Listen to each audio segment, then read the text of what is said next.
welcome to the SpeakEasy. My name is Paul Feasy, and as always, I am joined by Nate Morgan-Locke. and Glen Scrivener. hello. Hello. Well, Good that's to not have you. always. You're not always No, joined, that's are not you? true. Yeah. Because it hasn't been the case for at least 3 weeks. I don't think we've all been It's here. been have a we? sort of a carousel. Round and round we've gone. And I was, broadcasting from my prison cell. Unshaven, Yes. unkempt, Yeah. like fasting. My like mother was, oh, you look terrible. Do you have long COVID? I was like, I'm on day 5. That's not long. This is how I look, mother. But anyway, But you're out of it now.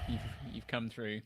I guess. Yeah, we hope. And we're all back. That won't matter in a few days. In a You'll see few what you like days, anyway, just so. whether you've got it or not, just unleash yourself like a biological weapon.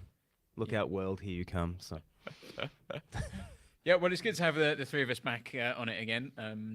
Hopefully, we'll be able to have some good chat tonight. If you're, well, I was going to say if you're watching for the first time, even if you're watching for the 100th time, do remember that down in, if you're watching on YouTube, you can find the live chat. You can always say hi down there and let us know kind of what you think about some of the bits we're chatting about. Put your own comments in. I think as well today we're on Facebook for the first time in a long time.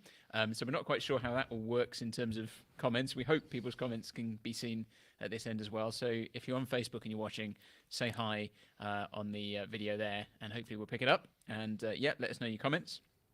Pete Thorne says hi. So he's there, but he's on YouTube. he's on YouTube, so it doesn't count. We We don't- want doesn't some Facebook Sorry, Pete. commenters, No. Pete. Come on. Not you. Today we're talking about something that's popped up in the news, it's been in the news more in these last few days, but it's something that's been running on for a very, very long time. And we're talking about this scandal surrounding the post office and their computer accounting issue, which led to the wrongful prosecution of hundreds of members of staff. So between the year 2000 and 2014, 736 sub-postmasters and postmistresses were prosecuted of theft, fraud, and false accounting in branches of the post office that they ran. Their lives and the lives of thousands of others were torn apart. They were financially ruined, put out of work, shunned, driven into poor health and addiction, and some saw their marriages destroyed. And actually some said, very sadly, even took their own lives as a result of the kind of ongoing scandals kind of around it and the pressures. People were imprisoned. At least 33 people have kind of died whilst this has all been going on. I think it was 4 of those that took their own lives. So it's something that had kind of hung over people and, had affected them right up to the end. It affected their families. And it's come out that they didn't do anything wrong. That actually it was all down to this system called Horizon, which was a computer system that worked with the accounts for the post office, designed by Fujitsu. And it's been described as the most widespread miscarriage of justice in British history. Wow. So it's a pretty big thing. So what are our thoughts on this? I mean, I feel terrible that I'm only kind of playing catch up on a story that's, in some senses, like 20 years old.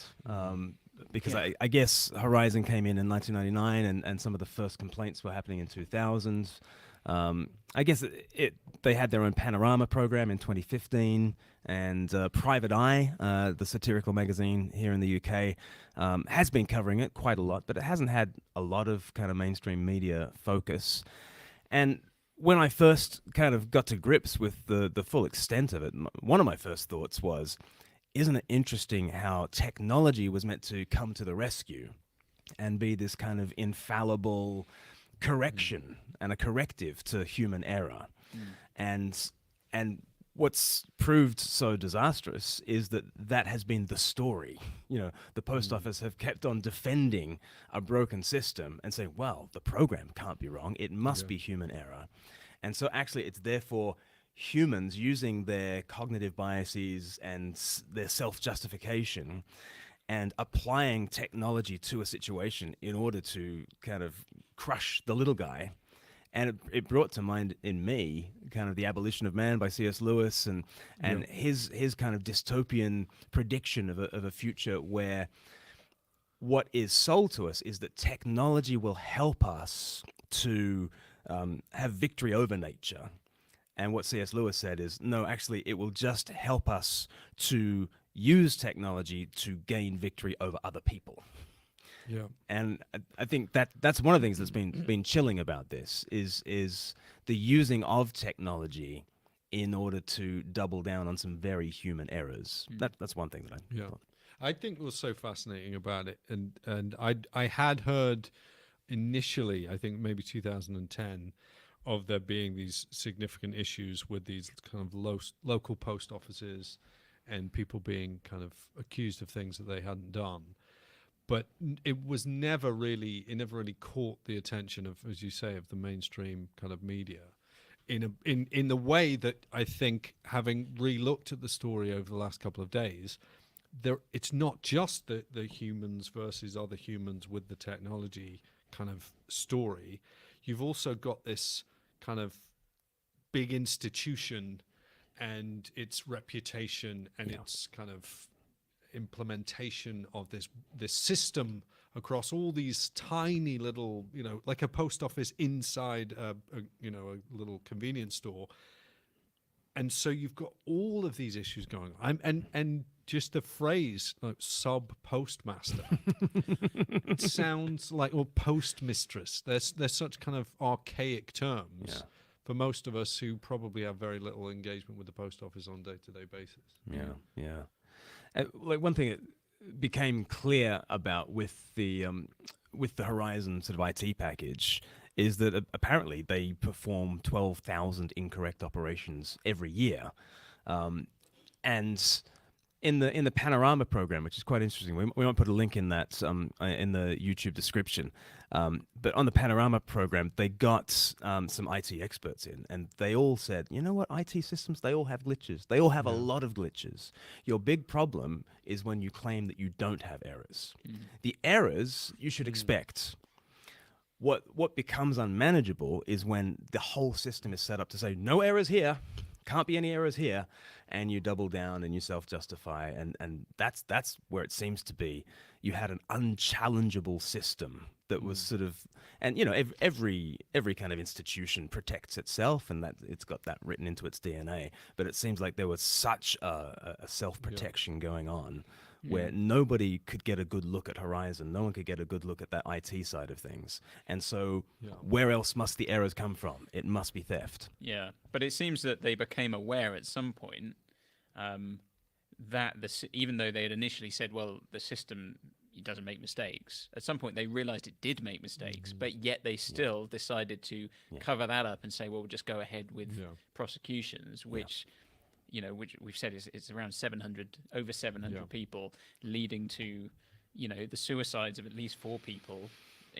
And again, part of that tragedy is that each of those individuals, or those families or whatever, they thought it was only them that had the problem. Yes. Yeah. They were isolated, up, and they weren't aware of the fact that there were hundreds of other people who were having the same struggle with the software telling them something they knew wasn't true. And so they needed to deal with this, and then all the stress that brings, but not knowing that there's a whole group of other people who are involved. Right. Must be, I mean, that just feels, if you think that it's not just, well, if it's lots of little guys against the big institution, that's a very different story to saying, no, it's just us against this kind of behemoth of like, what are you going to do against the post office? Like, we are a local branch of a post office. And what often happened, like the Panorama program is quite interesting. I was just saying, so what happened is at the end of the month, there would be the accounts reconciled, and Horizon would tell you that you're £2,000 short of cash. And in so many of these instances, these sub-postmasters were like, they couldn't find out. And of course, first you suspect somebody who's working in the post office, maybe someone does have their hand in the till. And so that sows seeds of doubt. But in the end, they were financing that £2,000 shortfall. And and people were like remortgaging their house just to make up for like differences that Horizon had caused. And then what often happened is they would be so sure that actually they'd done the accounts right and Horizon was wrong that they just clicked the button that said, reconcile accounts, and the accounts are fine. And then that got weaponized against them because that was false accounting. But then what the legal team at the post office did was actually threaten them with being charged for theft, which is a more serious crime than the false accounting thing. And so with this big stick, Yeah. raised above people's heads, then they said, all right, we'll at least admit to the false accounting. And they were being advised by lawyers to do that. But then as soon as they say that they're liable for that, then the post office says, right, well, then you owe us the 55 grand, you owe us the 75 grand, you owe us the 100 grand, and then people are bankrupted, people do jail time, and it's none of their fault. And bizarrely, there are so many British institutions involved in this story. So when you sent us the link to was it In Publishing article, and that was talking about was his name Nick? I'm going to say Gattis Wallace. Nick Wallace was the journalist. And he was the journalist who kind of stumbled across this story working in a local radio station or something. And that article kind of reveals what we've talked about on the show before, which is that the journalist as hero. And so the one who sees the injustice, hears the plight of the little guy, and then says, hold on, let's find out more and more. And then he uncovered this network of sub-postmasters who were all aware of the issue and raised awareness of that, and then tried to take it before. I think he was the one who introduced it to Private Eye and to the Daily Mail, and then pushed to get the One Show did some segments. True. I think. Yep. And so for him as a character in the story, and certainly the way it was portrayed in the article, you're thinking, oh, this is a journalist as hero story. And you think, okay, so you've got the journalists, you've then got the post office or the sub-postmasters, right? So you've got the newspaper, the post office. You then have the lawyers are involved, right? And the lawyers, cash out at the end of it. But then not only that, but the woman who was in charge of the post office at the time is an ordained priest within the Anglican Communion. Right. Yep. And you just think this kind of list of characters it's like the butcher, the baker, the candlestick maker. It's this story is so kind of it's so compelling because there are so many very nice, almost clear archetypal characters who are within it, and you just think it's just incredible. She's amazing, Paula Venables, because not only does she, like, in terms of a villain, not only is she sort of the rich millionaire who came in, and she was the success story because she turned around a loss-making institution, Royal Mail, and turned it into £120 million a year profit, Right. How did she do it? Like, through this. So not only is she the horrible capitalist, she's also a religious authority. She's like this uber villain. And then, when in December 2019, there was a win in a significant sort of civil case that was brought against Royal Mail. She apologized. She said, "I'm truly sorry that we were unable to find both a solution and a resolution outside of litigation, and for the distress this caused." Which, she uses the words "truly sorry," but it's like, I'm truly sorry that we were unable to find any other solution other than taking you guys to court. Our hands were tied. We just had to, like, threaten you with jail time and cause such emotional anguish in you that your mental health suffers, you go bankrupt, people take their own. We just had to. I'm very sorry that we had no other choice. It's I mean, it's not. It's weird, isn't it? Because as you say, it feels like this archaic thing. The sub post office with the sub postmaster, postmistress. But here it is being described as one of the greatest miscarriages of justice in British history. And it almost sounds like a trite little story, doesn't it? But when you start to unpack it, you see just the way it has this knock-on effect of, like, it's not just the guy who works behind the counter. It's his wife and his children and their families. Because his parents are thinking, what's going on with our son? Because his family's falling apart. His wife's thinking, did my husband really embezzle this money?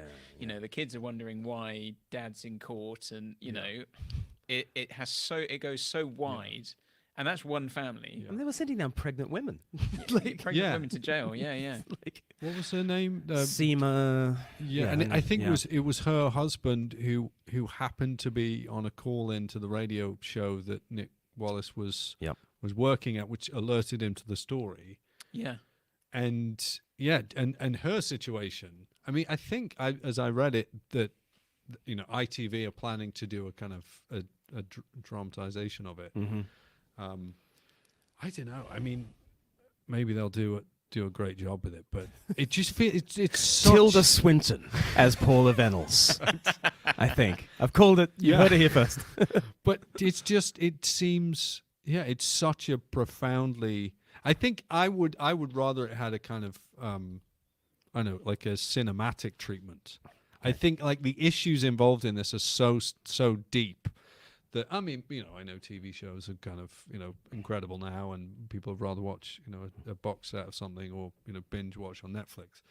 But I don't know, there's so much going on in the story. And and you introduced it and said, okay, this is like the technology story. It's like, yeah, it's a technology story and it's a, corrupt corporate story and a local interest story and a journalist hero story. It's everything. Yep. So much. Before we move on, it would be good to think about like how this kind of applies to churches and ministries, because we've been thinking about sort of abuse scandals, and it's basically 1 year since the Ravi Zacharias kind of report that dropped sort of 12 months ago. And there's just so much for, I think, the church to learn. So I think journalist as hero is something. When you have foot in the door reporters who are shining an uncomfortable light on your institution, what is your reaction? Yeah. And my knee-jerk reaction is, they are enemies of the gospel, just trying to take down good gospel ministers. We need to have a much bigger category for journalist as hero. And another thing is, in this story with the post office, the errors were not the problem. Errors always happen. Every IT system has errors. The errors were not the problem. Insisting that there are no errors is entirely the problem. And insisting that you don't have a problem to deal with and doubling down on that. So institutional blindness. And that should be baked into what we do. I mean, given that we've said this before, that there are not many other organizations or any organizations where when you get together on a weekly basis, you confess that you have done wrong. And, that should be baked into what we do, even on that level, not just kind of in the church service. Yes. And therefore, like, independent review is really important, because there kind of was a review process for the sub-postmasters to make their grievances known to, and yet they were not independent at all. And so all their complaints got sort of lost in the shuffle. So true independency, and therefore expecting that institutions will have a bias and will not be incentivized to, mark its own homework and therefore outsourcing that. The idea of whistleblowers, because in the first instance, all the whistleblowers were actually people who had made false accounting claims. At the end of the month, they clicked they didn't know what else to do, so they clicked the button that just said, "Yep, everything is reconciled. It's all good." And many of them pleaded guilty to, and so they're not straightforward heroes if you're just looking for they are. I don't think they did. I don't think that was wrong that they did that. But whistleblowers are always like out of the blue and annoying, and they're troublemakers. And the thing about so your whistleblower could be compromised, right? That doesn't mean they're not saying the truth, saying something true, right? And you would hope that as Christians we have a good enough understanding of total depravity in terms of its it runs through every human heart and it's there all the time, but we don't feel like, oh well, if everyone's compromised, we'll just go for moral ambiguity and it's all a matter of perspective. And to say we actually do believe in justice, and we do believe that people could be mad as a box of frogs, but they might have something true to say about the person we think is honorable and respectful. And just because someone's in a position of power and authority does not mean they're unimpeachable. Right. And we ought to be able to pull apart, what is good about someone and what is wrong about someone, and not feel that we're being disloyal or we're being, we're being revolutionary, or this is just a matter for troublemaking. So there's a lot to learn from these sorts of situations. And the law aspect of things, law being leveraged against people, sort of high-powered lawyers were really cowing the little guys. And we've thought before about non-disclosure agreements and how they can often be used, and people, here's a payment, here's some hush money, here's a contract our lawyers have drawn up, just sign it and it'll all go away. So there's so much for the church to learn. And who'd written the article? There was someone had linked to it on the Twitter announcement that we were going to be going live tonight, and it was by the Fergus Butler Galley. Yes, Mm-hmm. and I was really interested in his discussion of, is it Paula Vennels? Is that her name? Paula Vennels. And the sort of management speak that she seemed to hide behind that you mentioned earlier, and the tendency for institutions to kind of retreat into respectable, everything is about remaining calm and thinking things through, and that almost always means speaking with a forked tongue, and you're saying one thing because it will be a measured response. Yes. And yet you know that people aren't talking like that behind, when they're off the stage from a big conference or something. Yeah. It, There's a great line from Fergus, actually. He says, the very worst thing of all is that these effects rarely proceed from actual malice. He's talking about the institutional, system that grinds away. These effects rarely proceed from actual malice, but rather a blind devotion to hierarchical managerialism. So, just an institution doing what it does, it will protect its own interests. And then the little guy gets ground in the gears. Yeah. Well, there's lots of stuff there for us to kind of reflect on. Obviously, a tragic story, but as you said, it does make us think a bit more widely as well about the church and how, particularly given the events we've seen in the last kind of 2 years. Do let us know down in the comments any thoughts you've got on that. We'll come back to those in a moment. It is good to see that we are getting some bits from Facebook coming in. Good to see some people there, right. Is it working? which is good. It's It is working. Yeah. Which is great. Pete Thorne has said hi on Facebook as well. So Yeah. Double glad to see hello. that. Wow. And He counts as a view on both On YouTube and both, Facebook. exactly. Yeah. Stephen Dundas, I was a bit confused. Stephen Dundas said hi, which was lovely, and then he said, "Peter on his way. Hope the buses run on time." I wonder whether you commented on the wrong thread there. Like, No, so Pete Dundas is on his way. One of our great interns is coming back. oh, I see. Right, from, right. Belfast Now that makes more International, sense to me. and Right. down he It's just comes. like you commented on the wrong thread there, Stephen. Just like I'll just get in the shopping back in 20. Like, Or just when someone comments milk. yeah. What? Yeah. Milk? Siri, order milk. We'll just dive into the mailbag and look at some bits from previous weeks.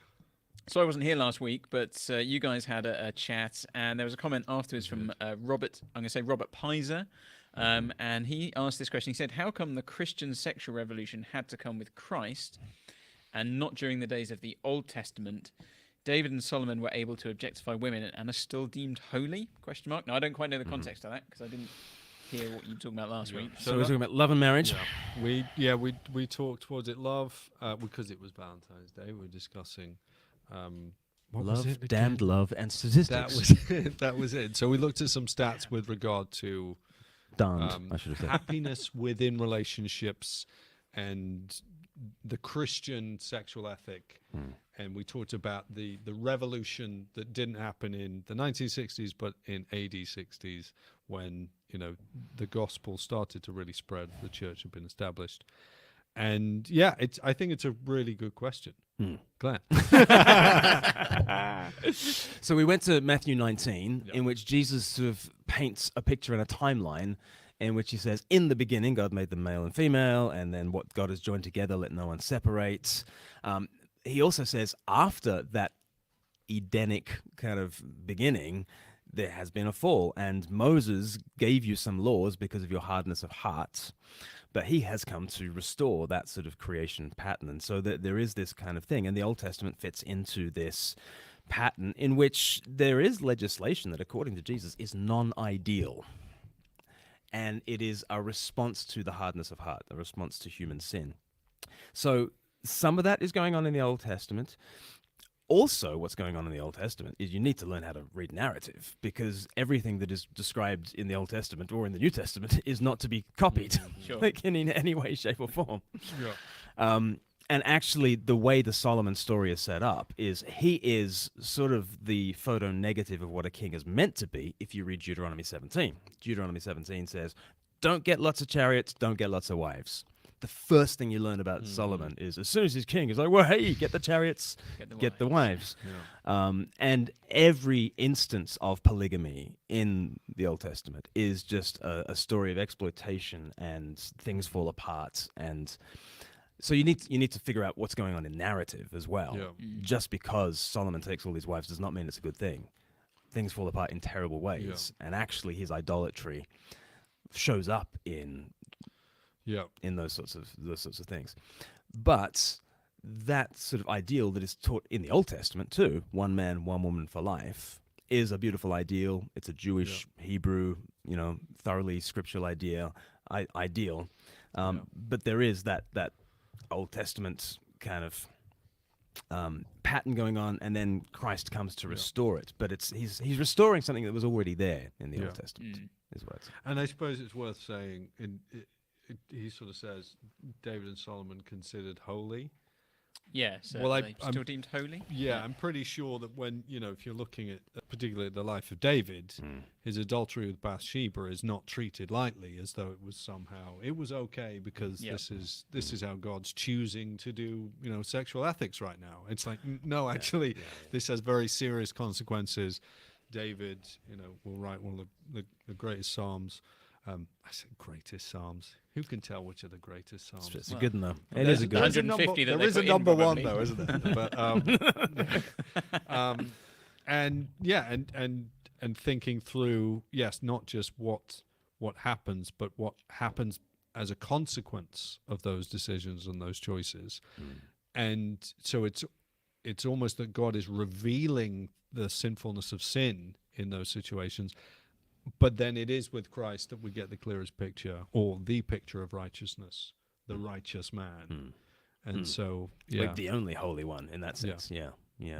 I mean, you were telling me a story just today about like someone who expected that when you read the Bible, that of course, if you read about Solomon taking wives, it's advocating for that. Yeah, it was a friend of mine at uni, and he said, "Oh, but there's this bit in the Bible where it says about this woman who's like, she's left out in the courtyard overnight, this servant, and then the men come and they rape her to death, and then they cut up the body and they send them out to people all over Israel. And he's like, it's terrible. And we're like, yeah, it is terrible. I mean, I'm glad I'm glad you see that. Good. it's like that's the point. And I think he genuinely thought that like the Bible was saying, this is good. Yeah. You can read these stories and go, that's a bad thing. Yeah, That's a really obviously bad That's really thing. liberating. I think I was like 22, 23 when someone pointed out to me, Jacob, most of the time he's just a scumbag. And it was just so liberating when someone, because I'd been sort of twisting myself trying to say, Jacob, when he does that, I mean, it sounds like he's a slime bag, but surely not. But actually, when you're released to see there is one hero in the Bible and it's Jesus, that's liberating. Like unless the events narrated are completed with now you go and do likewise. Like it's probably not the thing that you're supposed to be taking away from that. Yeah, absolutely.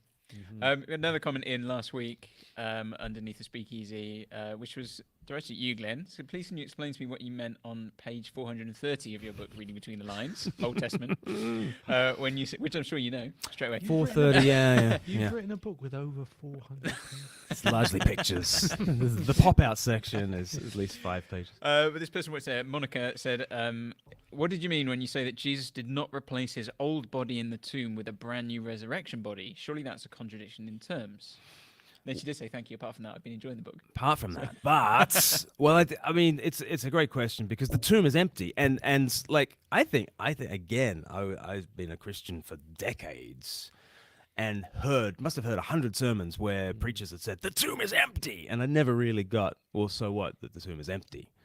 Like I can understand why people would say it's important that Jesus was seen again, or it's important that there was an experience of resurrection that Jesus had post-death. but that the tomb was empty sort of passed me by. But what it means is the very body that went in on Good Friday Yeah. came out on Easter Sunday.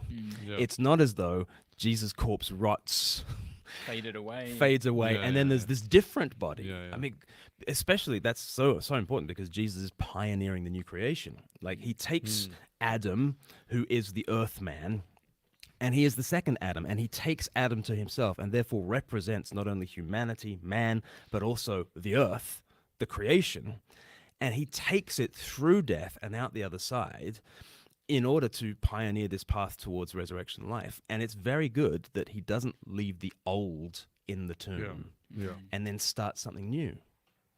He's pulling everything through death and into resurrection, starting with his own body. And so it's not that Jesus dies and rots and that there's a different resurrection body. Jesus is like a seed. And he says that in John 12, and Paul says it in 1 Corinthians 15. And it's not that the seed is replaced by the tree. The seed becomes the tree by going down and then up. The acorn is not replaced by the oak. The acorn becomes the oak. Jesus is not replaced by a resurrection Jesus. Through death, he becomes that resurrection Jesus. And good news is, as the pioneer of the new creation, he's the needle going through the black shroud of death. We are the thread. Yeah. Therefore, this body is getting raised up. This world is getting raised up. None of it is going in the bin. Yeah. It's all going to get passed through into resurrection glory. So it's good news. Glory. Yeah, that's helpful. I'd never really thought about the aspect of, with the tomb being empty. You kind of just think of it as Jesus is alive. That's what it means. But actually, the idea of it's that the body itself has his That body which is died. up and about. The one that got those very wounds Yeah. has survived, more than survived, been glorified. Great. Well, good to see people kind of been just chipping in, saying hi. We've had a little comment there from John. I'm going to say John Hine. He said, "Good Does comment." anybody need any milk? Is Does there- anybody? We could get some on the You way. could pop out. He said, "Good comment on NDAs / hush money agreements. They're sadly alive and well in the church in the UK today." Yeah, more than you would think, unfortunately. Yeah, we kind of discussed that quite a bit in the wake of the Ravi stuff, haven't we? And kind of shocking, really, to think that is still going on.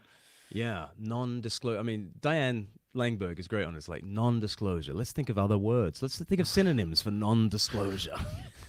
Cover-up? Yeah. Would that be? Yeah. A cover-up agreement. Why don't you just call it that then? Yeah. Well, do keep your comments coming in, and let us know if you're watching this after the fact. Do keep commenting and let us know kind of what you think about some of these events that have been going on.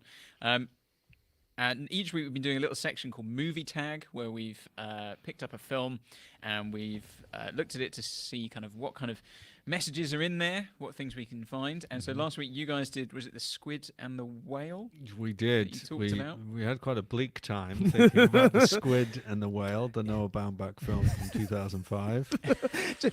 Just take a wild guess. Who picked The Squid and the Whale? Out of us three. No, it was good. It was good. And so the link has to be through a member of the cast, Yes, doesn't cast it? or some crew. Cast or crew. So who's the link this week? For this week. And the other rule, there are two rules. There's the movie tag link, and it has to be older than 10 years. Yes. Yes. So it's got to be from further away, so we're not chasing the trend. Pre-2012, basically. It's got to have, somehow had a value that makes it rewatchable. Yes. A decade later. Yes. So Glenn has jumped to... So it could have been Jeff Daniels, and I could have gone anywhere with Jeff Daniels. It could have been Wes Anderson. Dalmatians or something. Yes. Live action remake. Yeah. Wes Anderson was a producer, so I could have gone down that route. But I went down the Laura Linney route, and we're going to go with The Truman Show. Yeah. Classic film. So she is Meryl Burbank, who is married to Truman Burbank, which is a brilliant name for him. He is the true man, but Burbank is the part of Los Angeles where all the TV is kind of made, the dream factory for television, and he lives in a TV show. He was born on a TV show.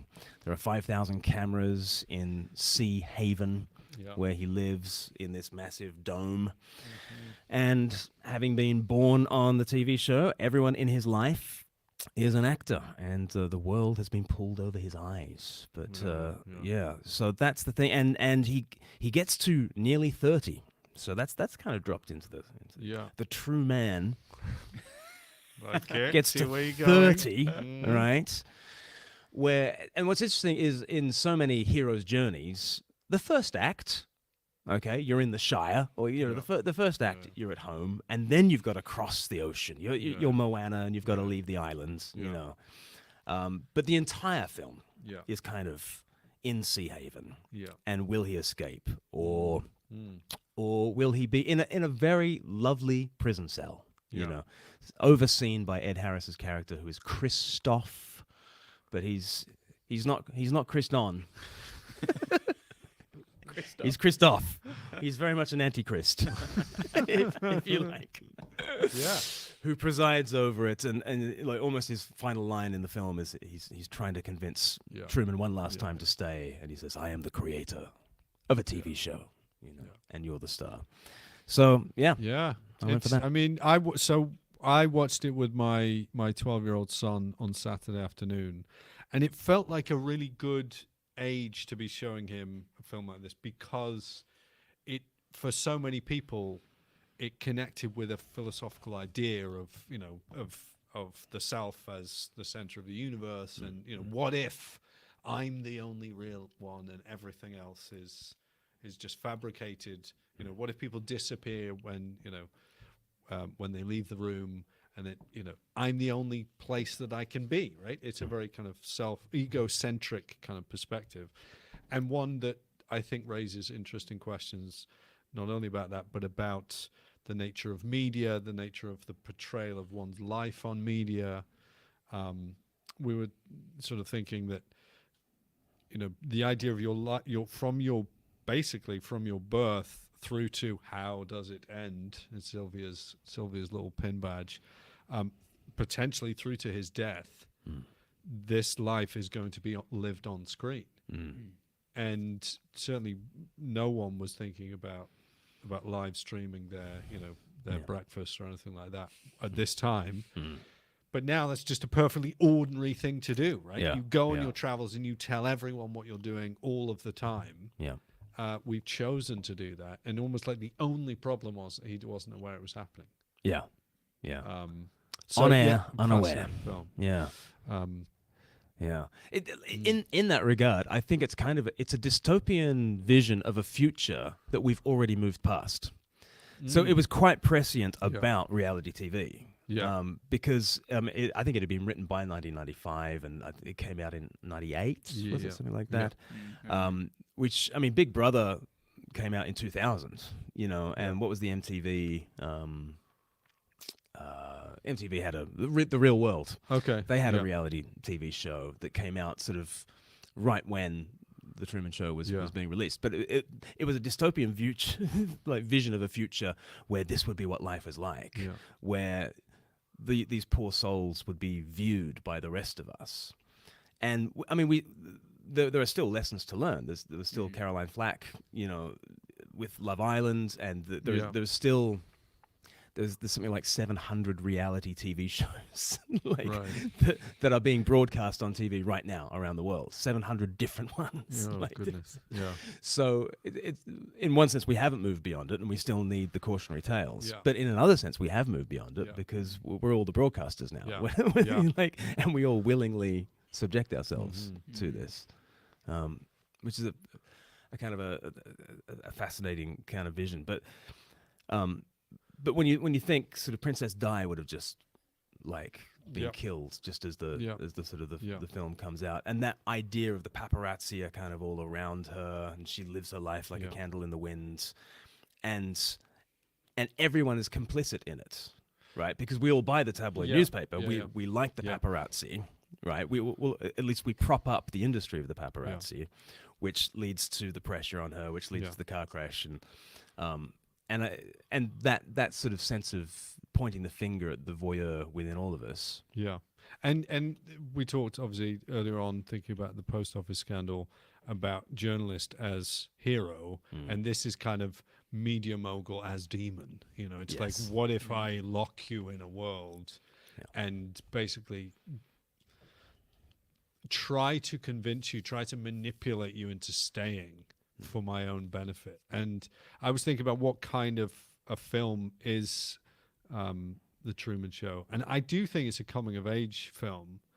And I think it's quite interesting to compare it to my favorite Disney princess film, Tangled. Mm-hmm. Okay, so in Tangled, you've obviously got Rapunzel, who is locked in the tower by Mother Gothel. And she's kept there because she has this magical hair, which will give Mother Gothel eternal youth. And in The Truman Show, you have Truman Burbank, who is locked inside the dome. He's locked in there by Christoph. And what's Truman's magical gift? It is the fame and the ratings. Mm-hmm. And all of this pressure that comes on. And so that speech, which the cinematography around that conversation that takes place as he looks up into the sky. I mean, just that single shot when the boat touches the wall and the shadow meets, and you just think, oh, this is so gorgeous. It's such a brilliant thing. Yeah. But when he's having that conversation, it's remarkably tender. Yes. And so you don't think, oh, look at this evil Christoph guy, so awful and terrible. You want Truman to go through the door. You do. You're desperate for him to break out and to know the truth. But you hear this temptation, oh, stay in this gilded cage. Everything will be okay here. I can look after you. And that is such an archetypal story for the parent's journey. At what point will you allow your child to enter into a world that is full of risks? And at what level will you tyrannically keep them inside? Nothing can harm you. I've got you. And I mean, it's just so profound. But, amazing. And it's a challenge, I think, to us who really like our gilded cages and who would much prefer the sort of the simulation of just being entertained minute by minute, hour by hour, by being our own Trumans, and broadcasting to the world and being the center of a very safe world in which we don't want to escape. We don't want to get out. I was in isolation for 10 days. And there was a part of me that really liked it. There I was, watching films and kind of finally got to see all of Ted Lasso, and the hero's journey to to sail through the storm and come out the other side and live. Like very few of us actually really want that, which I think is why we hear the purr of Christoph, and we don't identify him as the villain that he is, because Christoph wants you dead. I mean, he well, that's the whole thing. When he puts him through that storm, and is it Paul Giamatti who's just like, I won't press the button to keep this storm going. And he reaches over and he does it for him, and you think, you're going to kill him. Yes. And in a way, if that's all that you have, if the show is everything, the ratings are everything, right? They talk about what it was like on your first step, right? How many people were there to watch as you had your, you got married and all this sort of stuff. It's like, well, hatch 'em, match 'em, dispatch 'em. Like that's the only thing that's left to do is to kill this guy. The other thing, which from a narrative point of view is fascinating within the film, is because they kill his dad in the storm. For Truman as a character, he has to sort of pass through death. He has to face his own father's death, his own fear. And that's why when they're searching for him and they got those search parties and they suddenly turn the sun on. And they go, well, where is he? Well, the only place we know he won't be is in the ocean, because that's the place of death. And yet there he is on the boat. And again, it's brilliant. When Christoph says, I'll go to the masthead or whatever it is, there's a shot, and he's got the I don't know how to the work tiller, a boat, I don't know. the tiller or something. And he's like, that's the hero shot. And he's directing the TV show all that time. And you just think, wow, okay, so even in this moment, you are looking for TV gold. Right? That's what you want Yeah. because that's all that you have with this Yeah. guy. Yeah, That's yeah. how he exists to you is Yeah. to be a TV personality. Yeah. He is very much Christ off. He is not Christ on. He is the Antichrist.